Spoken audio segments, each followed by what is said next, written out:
बिस्मिल्लाहिर्रहमानिर्रहीम। अस्सलाम वालेकुम नाज़रीन कराम, मैं हूं मखदूम शहाबुद्दीन और आप देख रहे हैं मेरा फेसबुक और यूट्यूब चैनल। उम्मीद करता हूं आप सब लोग बखैर वाफियत होंगे और जहां भी होंगे अपने अहले खाना समेत खुश भी होंगे और महफूज भी। नाज़रीन कराम, आज इमरान खान साहब की अहम तरीन पेशियां इस्लामाबाद की सुप्रीम कोर्ट से लेकर इस्लामाबाद की आम जो अदालतें हैं, जो लोकल कोर्ट्स हैं, वहां तक इमरान खान साहब के बहुत से मामला चले। एक जानिब तो सुप्रीम कोर्ट से खान साहब को रिलीफ मिला है, लेकिन इसके साथ ही साथ कुछ और समातों का अहवाल है जो आपके सामने रखना है।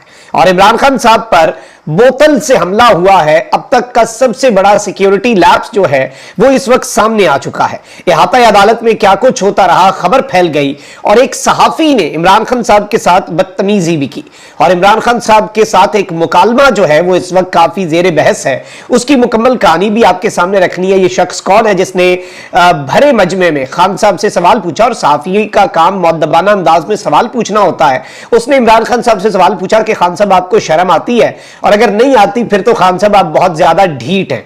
और ये शख्स जो है इस कदर इसका जो अंदाज है वो आप कह लें कि बदतमीजी का उस उरूज पे था कि मतीउल्लाह जान साहब जो हैं उन्होंने ही इस शख्स को साइड पर खींचना मुनासिब समझा। और इसे, क्योंकि मतीउल्लाह जान भी बड़े फेयर सवाल पूछते हैं, तो इस हवाले से भी कुछ डेवलपमेंट्स है। मतलब ये बंदा इतनी बदतमीजी कर रहा था, ये जो एक शख्स है, कि आप अंदाजा नहीं कर सकते कि वहां पर क्या माहौल बन गया। और सहाफी जो है वो खुद शर्मिंदा हो रहे थे कि ये सहाफत के नाम पर क्या काम कर रहा है। तो ये डिटेल्स भी आपके सामने रखनी है। लेकिन जो ज्यादा कंसर्न वाली खबर है वो खान साहब, मैं आपके सामने वीडियो चलाऊंगा, खान साहब इहाता अदालत में दाखिल हो रहे हैं और ऊपर से कोई चीज खान साहब के ऊपर गिरी है, वो मामला क्या है उसे भी डिस्कस करेंगे। सबसे पहले मैं आपको यह बता दूं कि तोशाखाना केस में जज हुमायूं दिलावर की अदालत में समाअत का अहवाल आपके सामने रख देता हूं। इमरान खान साहब के वकील ख्वाजा हारिस ने सवाल किया कि क्या तोशाखाना के किसी तहफ़ की जांच पड़ताल आपकी मौजूदगी में हुई। गवाह वकास मलिक ने कहा कि मेरी मौजूदगी में तोशाखाना के तहफ़ की जांच पड़ताल नहीं हुई। क्या आप तोशाखाना के तहफ़ के माहिर हैं? मैं तोशाखाना के तहफ़ की जांच पड़ताल का माहिर नहीं हूं। आपने बयान दिया कि 2018-19 में तहफ़ की कीमत 107 मिलियन है। किसी से जांच पड़ताल करवाई? ये बयान देने से पहले मैं पहले ही कह चुका हूं कि तोशाखाना के हवाले से किसी से मुआवनत हासिल नहीं की मैंने। तो ये जो बेसिकली चीजें हैं, गवाह वकास मलिक के ऊपर जो जिरा है उन्होंने उड़ा के रख दिया इसे। लेकिन आपको भी पता है क्या फैसला होना है, क्या सूरत हाल है। फरूक हबीब साहब ने इसके ऊपर तज्जिया दिया कि जब सवाल आउट ऑफ सिलेबस आ जाए तो ऐसी ही हालत होती है। ख्वाजा हारिस के चंद सवालात से इलेक्शन कमीशन के गवाह को रटाया गया, सबक जो है वो फारिग हो गया। तोशाखाना सिवाय शोशाखाना के कुछ भी नहीं। अगर फैसला इंसाफ की बुनियाद पर हो तो यह मुकदमा रद्दी की टोकरी में जाएगा। नवाज शरीफ मर्सिडीज गाड़ी और जरदारी BMW गाड़ियां तोशाखाना से खिलाफ कानून ले उड़े, लेकिन इलेक्शन कमीशन ने आज तक उनसे कोई सवाल नहीं पूछा। अच्छा, इसके साथ ही साथ खान साहब जो है वो सुप्रीम कोर्ट ऑफ पाकिस्तान में भी पेश हुए। सुप्रीम कोर्ट ने वकील अब्दुल रज़ाक शर केस में चेयरमैन पाकिस्तान तहरीक इंसाफ इमरान खान को आइंदा समाअत तक गिरफ्तार न करने का हुक्म दे दिया। सुप्रीम कोर्ट ने इमरान खान के खिलाफ संगीन गद्दारी केस दायर करने वाले क्वेटा के वकील अब्दुल रज़ाक शर के कत्ल केस में इमरान खान साहब की नामजदगी के खिलाफ दरखास्त की समाअत हुई। जस्टिस याया अफरीदी की सरबराही में 3 रुकनी बेंच ने इमरान खान की दरखास्त की समाअत की। जस्टिस मज़ाहिर नकवी और जस्टिस मुसरत हिलाली साहिबा बेंच का हिस्सा हैं। इमरान खान अदालत में पेश हुए और नशिस्त पर खड़े होकर हाजिरी लगवाई। वकील अब्दुल रज़ाक शर कत्ल केस के मुद्दई के वकील की अदम हाजिरी के बायस दलाइल ना दिए जा सके। जस्टिस याया अफरीदी ने इमरान खान से कहा कि हम अगली समाअत तक आपको रिलीफ दे रहे हैं।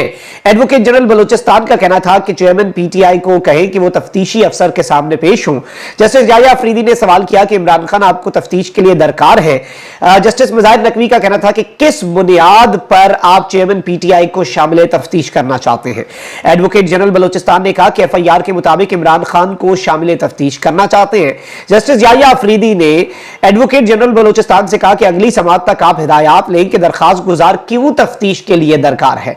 दलाइल शिकायत कुनिंदा के सामने दीजिएगा। दरखास्त गुजार की पटिशन के मुताबिक उनको सिक्योरिटी खतरात लाहक हैं। अदालत अगली समाअत तक दरखास्त गुजार को कोई हुक्म नहीं कर रही। अदालत ने इमरान खान को रिलीफ दे दिया और उन्हें वकील कत्ल केस में आइंदा समाअत तक गिरफ्तार ना करने का हुक्म दिया। और अदालत ने वकील कत्ल केस में इमरान खान साहब जो है उनकी दरखास्त जो है उसकी समाअत दरखास्त की 9 अगस्त तक मुलतवी कर दी। इससे कबल इमरान खान की नामजदगी के मामले में तहकीकाती रिपोर्ट सुप्रीम कोर्ट में जमा करवाई गई। प्रोसिक्यूटर जनरल बलोचिस्तान ने कत्ल केस से मुतल्लिक तहकीकाती रिपोर्ट सुप्रीम कोर्ट में जमा करवाई। रिपोर्ट में कहा गया है कि एफआईआर के मुताबिक मकतूल ने इमरान खान के खिलाफ मुकदमा दायर किया था। चेयरमैन पीटीआई के खिलाफ आर्टिकल 6 की दरखास्त देने पर मकतूल को धमकियां दी जा रही थी और इस तरह की बहुत सी चीजें इन्होंने सामने रखी। अच्छा, वहीं दूसरी जानिब कुछ और डेवलपमेंट्स भी हैं और कुछ पॉलिटिकल हैपनिंग्स भी है इसहाक डार साहब वाले मामले के अंदर, वो भी आपके सामने रख दूंगा। पहले मैं आपको यह बता दूं कि इंसदादी दहशतगर्दी अदालत लाहौर ने जिन्ना हाउस में हमला और तोड़फोड़ के केस में रहनुमा तहरीके इंसाफ सेनेटर एजाज चौधरी और उमर सरफराज चीमा के जुडिशल रिमांड में 14 दिन की तौसीह की है। एजाज चौधरी को जुडिशल रिमांड खत्म होने पर अदालत पेश किया गया। इंसदादी दहशतगर्दी अदालत ने एजाज चौधरी को 7 अगस्त को दोबारा पेश करने और चालान मुकम्मल करके पेश करने का हुक्म दिया। उमर सरफराज चीमा को बीमारी के बायस व्हील चेयर पर अदालत में लाया गया। अदालत ने उमर सरफराज चीमा के जुडिशल रिमांड में भी 14 दिन की तौसीह कर दी और उन्हें बेहतर सहूलियात फराहम करने का हुक्म दिया, लेकिन आपको पता है कि असल मामला क्या होगा। अच्छा, वहीं दूसरी जानिब कुछ और डेवलपमेंट्स भी हैं, कुछ और अपडेट्स भी हैं जो आपके सामने रख लिए। फिर मैं बताऊंगा कि अता तारड़ साहब जो है वो इमरान खान साहब के कमरा अदालत में क्या कर रहे थे और उन्हें क्यों निकाला गया, और इसके साथ साथ इमरान खान साहब पर जो हमला है वो मामला क्या है और सहाफी की बदतमीजी वाला। सबसे पहले यह बता दूं कि वजीर खजाना इसहाक डार जो है उन्होंने निगरान वजीर आजम बनाए जाने से मुतल्लिक सवाल पर तरदीद करने से गुरेज किया है, यानी अंदर खाते मामला पक रहा है और उन्होंने इस बात की तरदीद नहीं की और इससे गुरेज किया। इसहाक डार से एक इंटरव्यू के दौरान सवाल किया गया कि आपको निगरान वजीर आजम बनाया जा रहा है और अगर बनाया गया तो क्या आप ये ओहदा कबूल करेंगे, तो डिप्लोमेटिक जवाब दिया। उन्होंने कहा कि अब तक जो जिम्मेदारी उन्हें मिली है उन्होंने बखूबी निभाई। अल्लाह ताला को जिससे जो काम लेना हो अल्लाह ताला ले लेते हैं। अच्छा, वहीं दूसरी जानिब साले जफर साहब जो है सहाफी हैं, उन्होंने एक दावा किया है कि आसिफ जरदारी निगरान वजीर आजम के लिए इसहाक डार का नाम तजवीज करने वालों में शामिल हैं। अच्छा, वहीं दूसरी जानिब पीपल्स पार्टी की जो सेकंड टियर लीडरशिप है, फैसल करीम खुंडी जो है उन्होंने कहा है कि जी निगरान वजीर आजम के लिए पीपल्स पार्टी अपना नाम तजवीज करेगी और पार्टी की लीडरशिप और कोर कमेटी ने नाम से मुतल्लिक फैसला करना है। नून लीग की तरफ से जो भी नाम आएंगे हम उन पर उनके साथ बातचीत होगी, लेकिन अंदर खाते लग ये रहा है कि गेम कुछ और है, कहानी कुछ और है और अंदर खाते कोई बहुत बड़े लेवल पर जरदारी साहब और नवाज शरीफ साहब के लेवल पर कोई खिचड़ी पक रही है जिसका सेकंड टियर लीडरशिप को भी अंदाजा नहीं है। अच्छा, वहीं दूसरी जानिब मैं आपको यह बता दूं कि अता तारड़ साहब जो है ये आज कमरा अदालत में इनकी इमरान खान साहब के साथ कुछ तस्वीर भी कि ये दूर से खड़े खान साहब को देख भी रहे थे। खबर ये है नाज़रीन कराम के और पीटीआई इस्लामाबाद ने ये ट्वीट किया है, तो पीटीआई का मौक़िफ़ ये है कि अता तारड़ ने बाकायदा मुनज़्ज़म साजिश करके वज़ीर आज़म हाउस में लोगों को जमा किया और आज चेयरमैन इमरान खान की पेशी के दौरान उन तमाम लोगों के हमरा दौरान समाअत अदालत के माहौल को ख़राब करने की कोशिश की। चेयरमैन तहरीक इंसाफ के वकला के एहतजाज पर इसे कमरा अदालत से बाहर निकाला गया और अताउल्लाह तारड़ साहब जो है वो कमरा अदालत से फिर बाहर निकले और उन्हें कमरा अदालत से बाहर जाने का कह दिया गया। और ये मामला जो है ये भी बहुत ज्यादा गौर तलब था क्योंकि इसमें बहुत से सवालात जो है वो खड़े होते हैं कि ये वहां पे इमरान खान साहब वाले मामले में वहां पे क्या ये एज ए स्पेक्टेटर गए थे या फिर इनका कोई अपना केस चल रहा था, ये सारी चीजें जाहिर बात है गौर तलब है।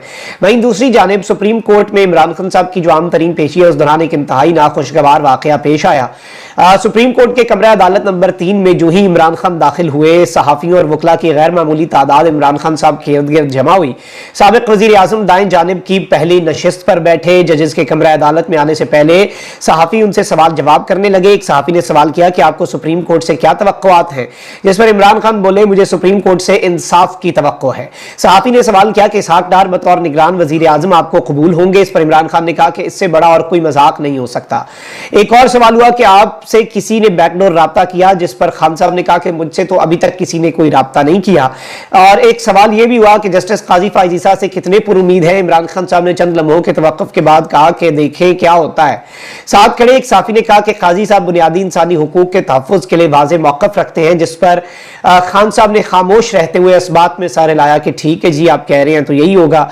चेयरमैन पीटीआई से सवाल जवाब का सिलसिला जारी था कि अक़ब में खड़े सुप्रीम कोर्ट प्रेस एसोसिएशन के सदर ये एक सहाफ़ी है तैयब बलोच, इन्होंने ऊंची आवाज में कहा कि खान साहब आपको कोई शर्मिंदगी होती है, कोई शर्म आती है आपको, आप तो बड़े ढीठ हैं। खान साहब उन्होंने ये कहा कि आप तो बहुत ढीठ आदमी हैं, आपको शर्मिंदगी कोई शर्म कोई नहीं आती खान साहब आपको। मतलब अब एक सहाफी ये कह रहा है। ये बेसिकली तैयब बलोच साहब जो है ये गालिबन पीपल्स पार्टी की बीट करते हैं, ये बोल न्यूज के साथ वाबस्ता हैं और इन्होंने अदालत के अंदर ये मामलात किए हैं। इन्हें सुप्रीम कोर्ट के अंदर अब यहाँ पर खान साहब की कवरेज के लिए भेजा गया, इनकी ड्यूटी लगाई गई और ये वहां पर गए। और ऑब्वियसली इस कमेंट से इमरान खान साहब का तो कोई नुकसान नहीं हुआ, लेकिन चलें ठीक है, किसी एक सहाफी की कहीं खुशनुदी हासिल वो करने में शायद कामयाब हो जाए। अच्छा, मैं आपको ये भी बताऊं कि साथ खड़े मतीउल्लाह जान जो कि नॉर्मली बड़े सख्त सवाल पूछते हैं और उनके बारे में होता है कि उनके क्वेश्चंस बड़े फियर्स किस्म के होते हैं, बड़े डायरेक्ट किस्म के होते हैं, लेकिन उन्होंने भी समझा कि ये कुछ ज्यादा ही अपनी लिमिट्स जो है वो तैयब बलोच जो है वो क्रॉस कर रहा है। तो साथ खड़े मतीउल्लाह जान ने बाजू से खींचकर तैयब बलोच को पीछे हटाया और सहाफती आदाब के खिलाफ अंदाज अपनाने पर उसकी सरजनिश भी की।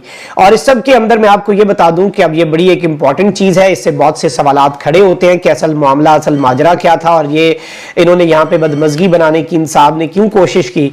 अच्छा, इसके साथ ही साथ एक क्लिप है जो कि आप अपनी स्क्रीन के ऊपर नाज़रीन इकराम मुलाहिजा फरमा सकते हैं। ये क्लिप जरा आप देखें कि ये जो इंपॉर्टेंट चीज है इस क्लिप के अंदर और जो अहम नुक्ता है वो क्या है। हुआ ये कि खान साहब जब कमरे अदालत के अंदर जा रहे थे तो इमरान खान साहब जो हैं उनके हवाले से ये बात हम सबको पता है कि उनके ऊपर भी उन्होंने एक वो हिफाजती चादर रखी होती है, नीचे भी और आसपास भी, और लोग इसका मजाक भी उड़ाते हैं। लेकिन आज साबित हुआ कि क्यों, क्योंकि अगर यहां पर भी जुडिशल कॉम्प्लेक्स के अंदर भी इमरान खान साहब के सिक्योरिटी इंतजाम और एक और हमला, ये बेसिकली बोतल जो है मुबैना तौर पे फेंकी गई है, वो बंदा ऊपर था, क्या अदालत के अंदर आने वाले बंदों का रिकॉर्ड नहीं होता, क्या उस बंदे की ऊपर ढेर सारे बंदे भी खड़े थे, क्या उस बंदे की पहचान नहीं की जा सकती, क्या ये जो बोतल है इसकी जगह कुछ और नहीं वो फेंक सकता, क्या इस बोतल के अंदर अल्लाह ना करे पेट्रोल बम नहीं हो सकता। तो ये सारी चीजें बहुत ज्यादा कंसर्न्स जो है वो रेज करती हैं, बहुत ज्यादा सवालात खड़े करती हैं। और एक इसके अंदर ऊपर नून लीगी साफी जो है वो प्रोपेगेंडा कर रहे हैं। एक सैफ अवान नामी सोशल मीडिया सारिफ है, नून लीग का कारकुन है, उसने कहा कि इमरान खान को किसी ने जूता मार दिया। इसके ऊपर सलीम साफी साहब जो हैं, जो कि नॉर्मली मुझे बड़ी अजीब बात लगी कि सलीम साहब, और ये अब बुग्स जो है ना वो नेक्स्ट लेवल पे जा चुका है। मतलब किसी भी सियासतदान के साथ अगर तैयब बलोच साहब वाली बेइज्जती कोई भी करता उनके साथ या बदतमीजी करता तो हम उसकी तरदीद करते, चाहे मरीम नवाज के साथ भी इस तरह डायरेक्ट आप बात नहीं कर सकते, गलत बात है। जो एथिक्स है उनके खिलाफ है ना, साफी का ये काम नहीं है। उसी तरीके से किसी शख्स के ऊपर हमला किया गया, बाज़ाब्ता उनके ऊपर बोतल फेंकी गई, लेकिन ये जूती का कह रहे हैं। और सलीम साफी साहब शेयर करके क्या लिख रहे हैं, अल्लाहु अकबर सुभान अल्लाह व बिहम्दी। मतलब हद है ना बोग्स की, और पता नहीं आगे किसकी खुशनुदी हासिल करना चाहते हैं, करना क्या चाहते हैं। तो ये सारी चीजें बहुत से कंसर्न्स रेज करती हैं, लेकिन लेट्स सी, अल्लाह ताला मुल्क के ऊपर रहम करे। ये लेकिन बहुत बड़ा कंसर्न है, इमरान खान साहब की सिक्योरिटी के ऊपर बहुत बड़ा सवालिया निशान है, और ये जुडिशल कॉम्प्लेक्स की सिक्योरिटी पर भी और बहुत से सवालात इससे खड़े होते हैं। अल्लाह ताला खान साहब की हिफाजत फरमाए। अपना बहुत ख्याल रखें। अल्लाह निगहबान पाकिस्तान।